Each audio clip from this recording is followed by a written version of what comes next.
Welcome to Devotionals on the Go. My name is Kelly Wenner, and I'm the founder and creator of Soul Strength Fit. If you think you don't have time to dive into God's Word, then this podcast is for you.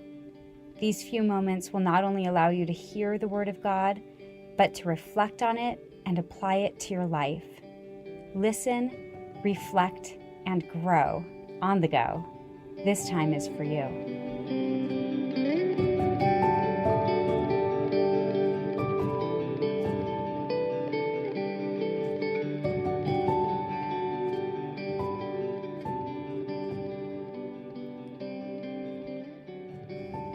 Our opening reading comes from the book of Matthew.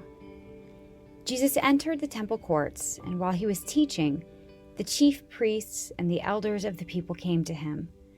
"By what authority are you doing these things?" they asked. "And who gave you this authority?" Jesus replied, "I will also ask you one question. If you answer me, I will tell you by what authority I am doing these things. John's baptism, where did it come from? Was it from heaven or of human origin?" They discussed it among themselves and said, "If we say from heaven," he will ask, "then why didn't you believe him? But if we say of human origin, we are afraid of the people, for they all hold that John was a prophet." So they answered Jesus, "We don't know." Then he said, "Neither will I tell you by what authority I am doing these things."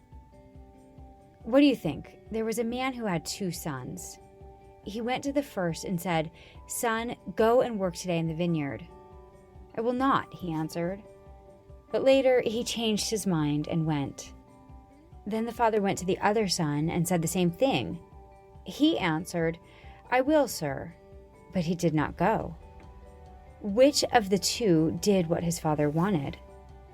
"The first," they answered. Jesus said to them, "Truly I tell you, the tax collectors and the prostitutes are entering the kingdom of God ahead of you.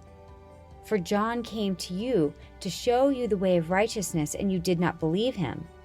But the tax collectors and the prostitutes did. And even after you saw this, you did not repent and believe him."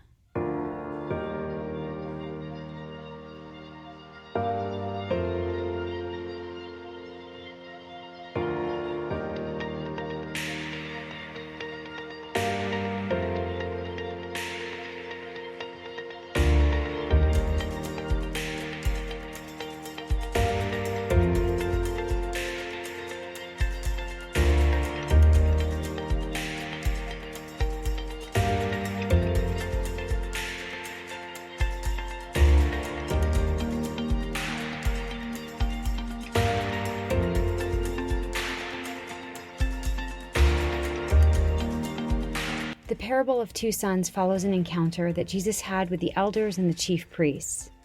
In this encounter, the religious leaders refused to respond to John the Baptist's teaching. Just prior to this encounter was Jesus' triumphal entry into Jerusalem on what we call Palm Sunday.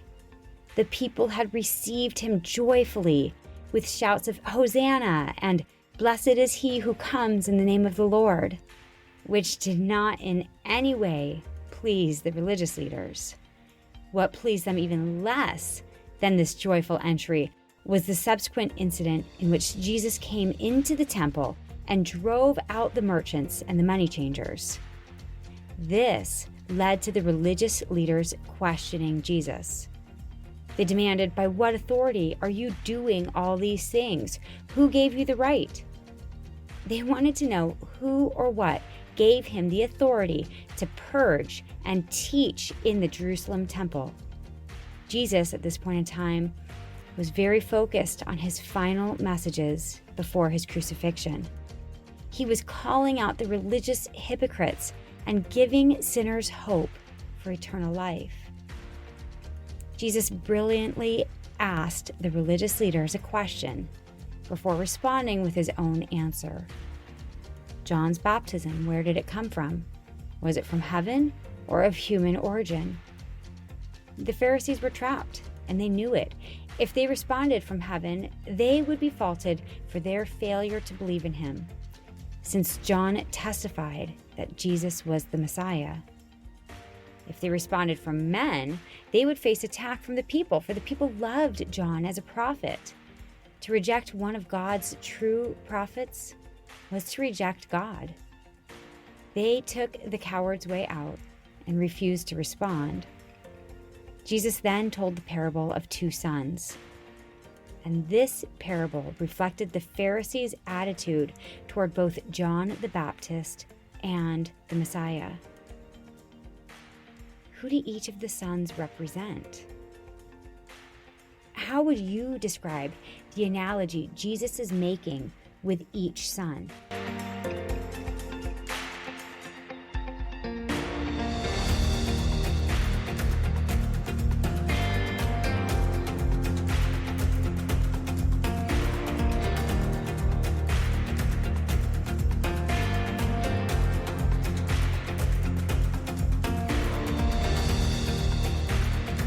Jesus was emphasizing the difference between doing or failing to do the will of the Father in this parable. He is opposed to an insincere profession of faith. He is opposed to people who call him Lord, yet do not do what he says. What are possible reasons that the son in this parable didn't do his Father's will after agreeing to do it?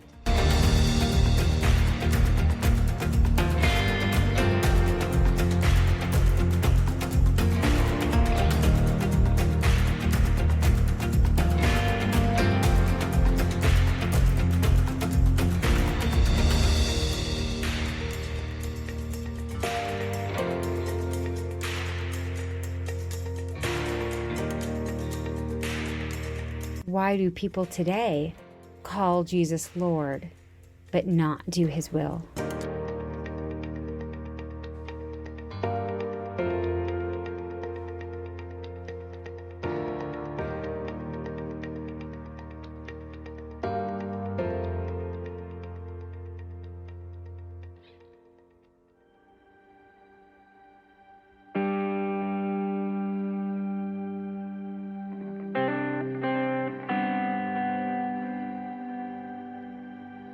We can have the reputation of a good Christian.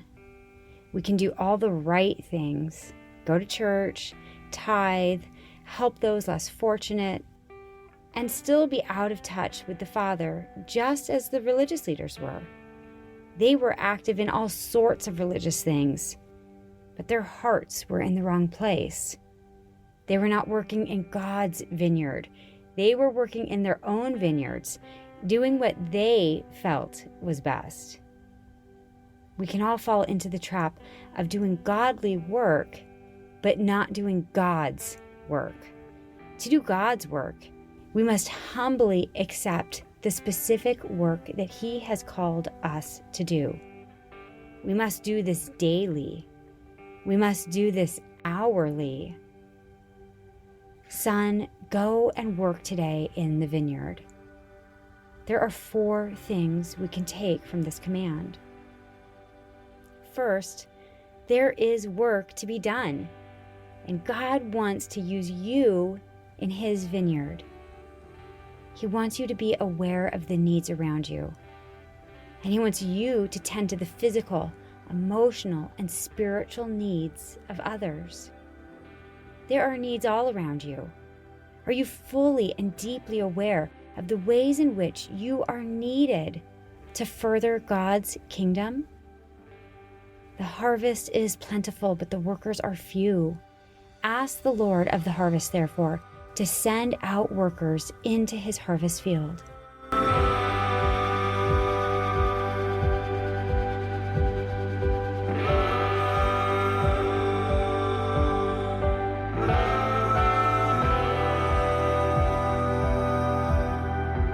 Second, the work to be done is God's work.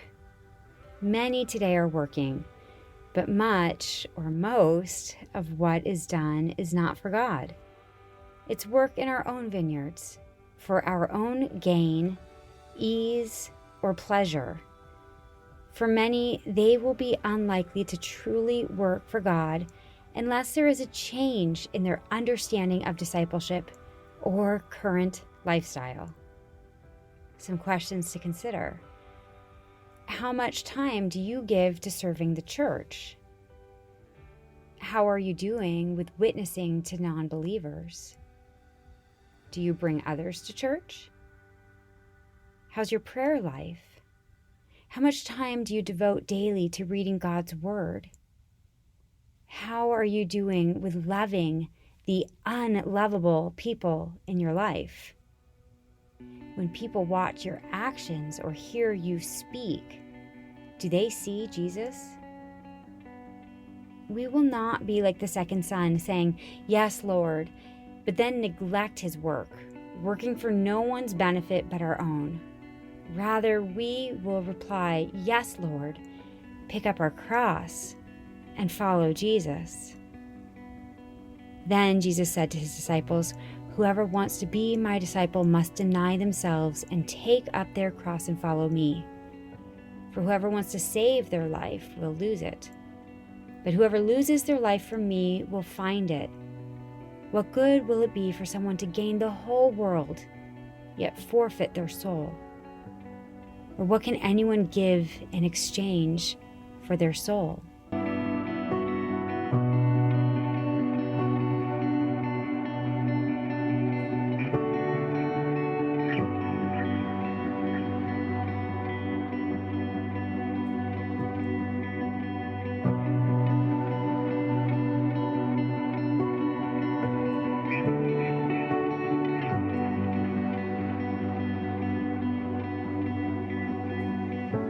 Next, we are called to work in God's vineyard now. Son, go and work today in the vineyard. Most of us wouldn't consider saying no to the Lord. "No, I will not go." But our habits and lifestyle don't always reflect this fact. Social media, TV, and a host of other distractions steal our attention and time.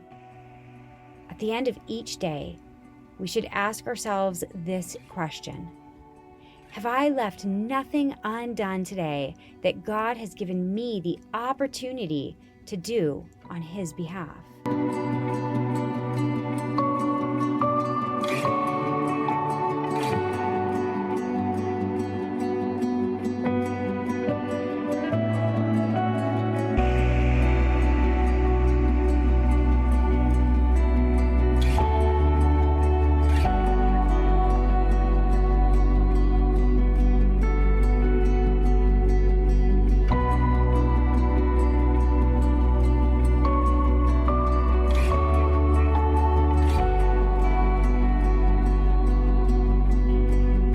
Finally, it is our duty to follow our Father's instructions.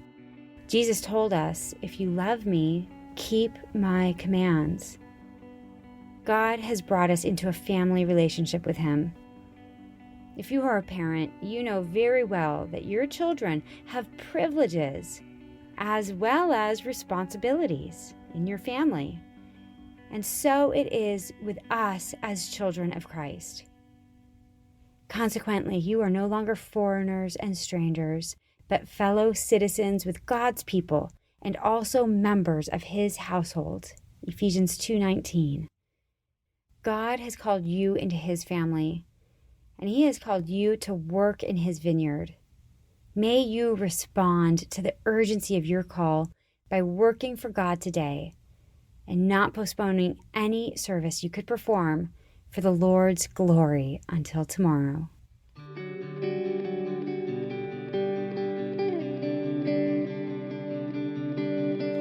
Thanks for listening to Devotionals on the Go, your place to listen, reflect, and grow.